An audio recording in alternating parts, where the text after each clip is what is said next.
man with sufficiently attractive physique to keep permanently while dead, that would be useful because he could do many of the things he wanted, though not quite all. And here what he considered was something he heard about on a TV show. When we discussed it, we both thought we might have seen it on 60 Minutes, but neither he nor I am sure of the particular show. But one show did something on people who freeze-dried their pets. And Mr. Dahmer's idea was that if he could get the apparatus for that and freeze-dry a man of the appropriate physique, he'd at least be able to continue to have him to look at while masturbating, to pose perhaps in various positions if they were flexible enough in that state, to fondle, to rub, to hug, to touch. They would not have sounds to listen to, but they would have a lot of what he was interested in. And he thought that if he'd been able to freeze-dry one of the more attractive men, that he would not have had a desire for the other victims. The step he took was to go to the library, and in a magazine he thought was called Taxidermy, found an advertisement from a supplier of the equipment for freeze-drying animals, and found that there were two sizes of the machines, one of which seemed like it might be large enough for humans, but the cost was prohibitive. It cost $30,000 or so, he thought, and so that was not an available option.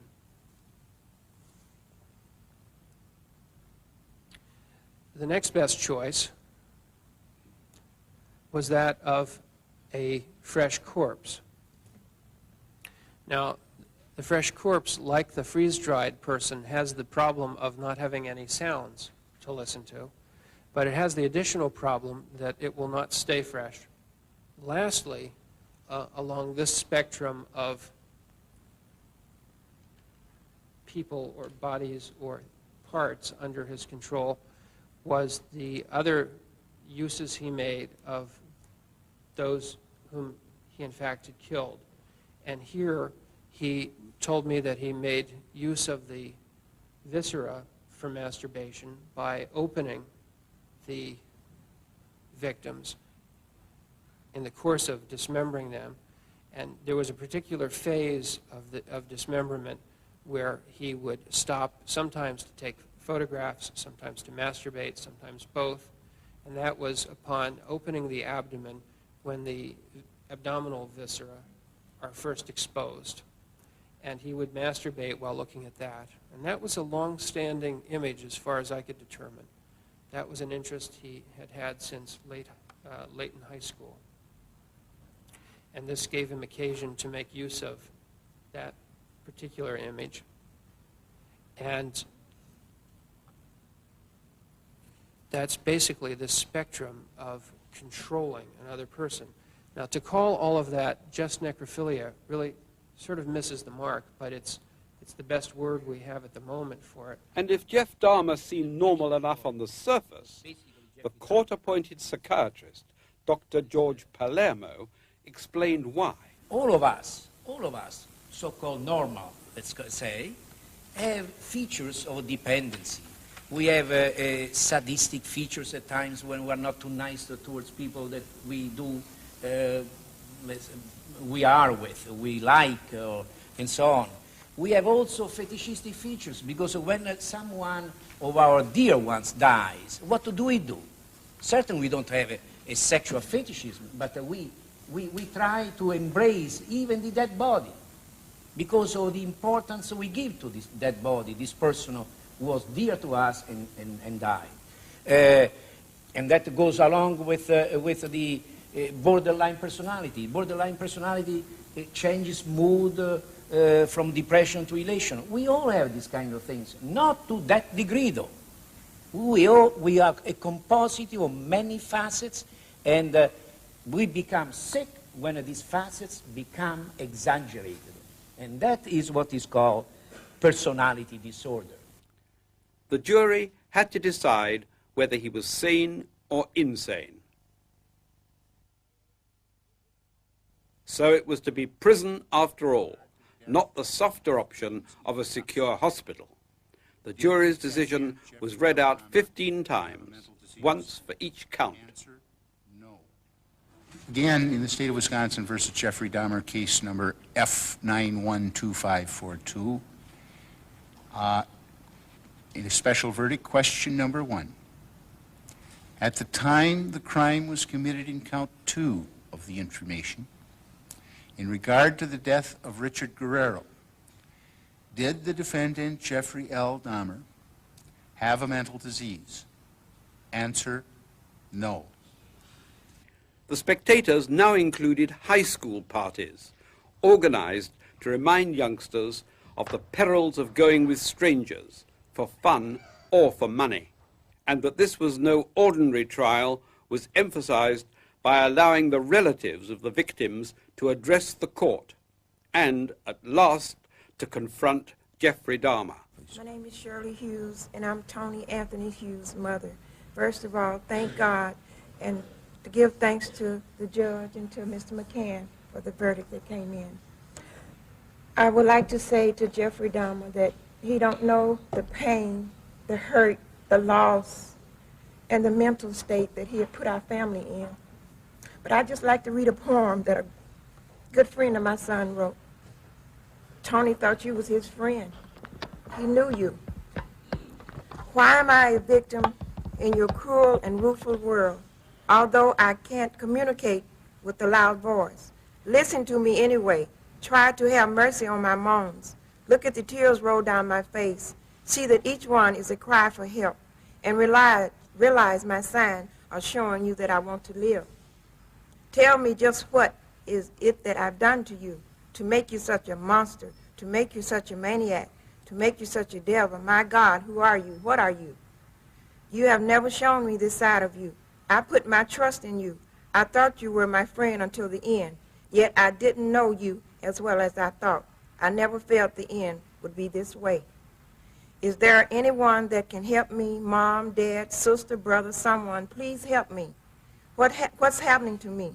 Everything seems to be slowing down. I'm confused, I'm drowsy. My coordination have been contaminated. My friend, what is it that you is giving me? What is it that you're doing to me?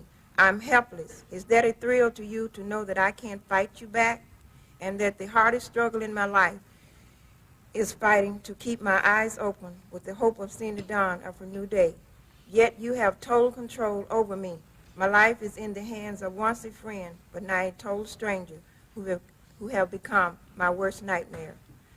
But one day I know you'll get caught. You think you're smooth at what you're doing. Remember, whatever's done in the dark, it will come to the light, and the whole world will know just how ugly a person you really are. Mom, I'm gone. My hope, my breath, my want to live have been taken away from me unwillingly and emotionally. I know that there's a dragon piercing your heart day and night because of this, but yet I'm not far away. When you get cold, I wrap my arms around you to warm you. If you get sad, I'll softly grab your heart and cheer you up. 2 fingers and 1 thumb means I love you in sign language. My son was deaf. When you cry, take 1 teardrop and place it outside your window ledge. And when I pass by, I'll exchange it for one of mine. 2 fingers and 1 thumb, Mom. My name is Dorothy Straughter. I'm Curtis Straughter's mother. I didn't have nothing prepared to say. It's just a few things that I would like to say. You took my 17-year-old son away from me. I'll never get a chance to tell him that I loved him. I'd have a chance to tell him that I loved him the last time I saw him, which will be a year tomorrow. You took my daughter's only brother away from her. She'll never have a chance to sing and dance with him again. You took my mother's oldest grandchild from her, and for that I can never forgive you. I'm a J.W. Smith, brother of Edward Warren Smith. Edward Warren Smith tried to be Jeffrey Dahmer's friend. As a result, he lost his life. Mr. Dahmer, Eddie's gone now, the victim of your senseless killing. Where do we go from here? We ask ourselves. Why did this happen to a person like Eddie?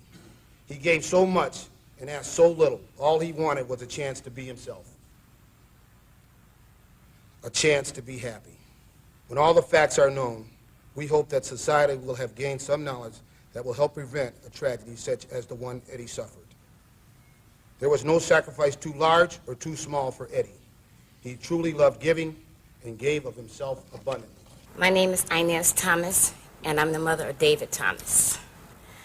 You know, I don't understand how a person could really harm a person and to say that, well, I did this because he wasn't my type. Well, if everybody go around doing something to somebody because it's their type, this would be a sad world today. And I just feel that this man should never be able to walk the face of the earth or to be able to harm anyone else again.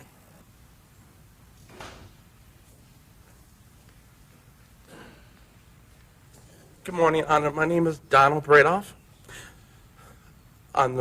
For the Bradoff family, as much as love in our family close, my mother gave 5 beautiful kids. We lost, he destroyed the baby of the family, and I hope you go to hell. I love this world. You guys did a wonderful job. Bottom of my heart, thank to God, I got a lot of strength. Thank you all. God bless America. Excuse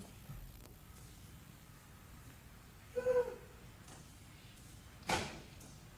My name is Rita Isbell, and I'm the oldest sister of Errol Lindsay. Whatever your name is, Satan, I'm mad. This is how you act when you are out of control. I don't want to ever see my mother have to go through this again. Never, Jeffrey. Jeffrey, I hate you, motherfucker. I hate you. This is out of control. Don't fuck with me, Jeffrey. I'll kill you. God damn it. Look at me, motherfucker. I kill you. What's your name, Pat?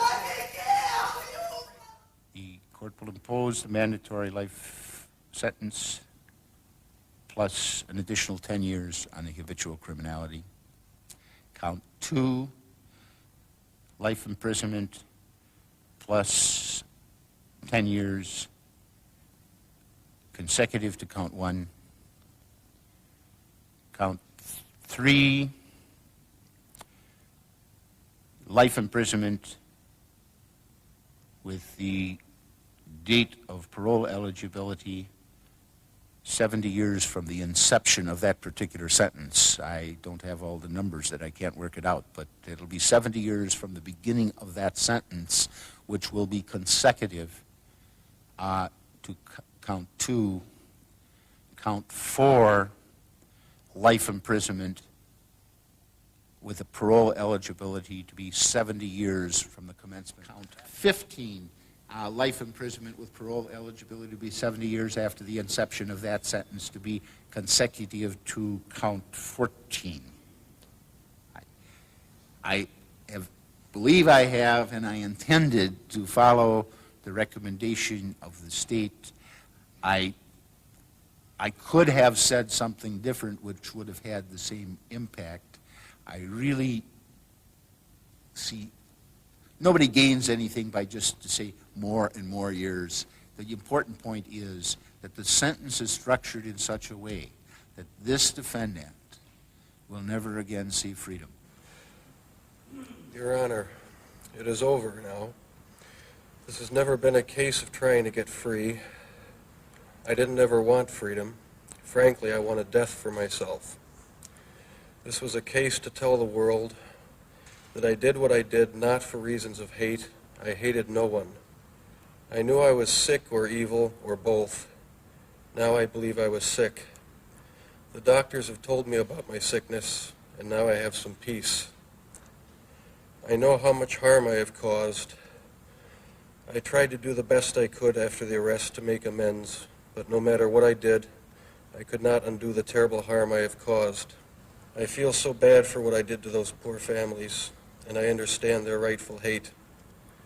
I decided to go through this trial for a number of reasons. One of the reasons was to let the world know that these were not hate crimes. I wanted the world in Milwaukee, which I deeply hurt, to know the truth of what I did. I didn't want unanswered questions. All the questions have now been answered. I wanted to find out just what it was that caused me to be so bad and evil. But most of all, Mr. Boyle and I decided that maybe there was a way for us to tell the world that if there are people out there with these disorders, maybe they can get some help before they end up being hurt or hurting someone. I think the trial did that.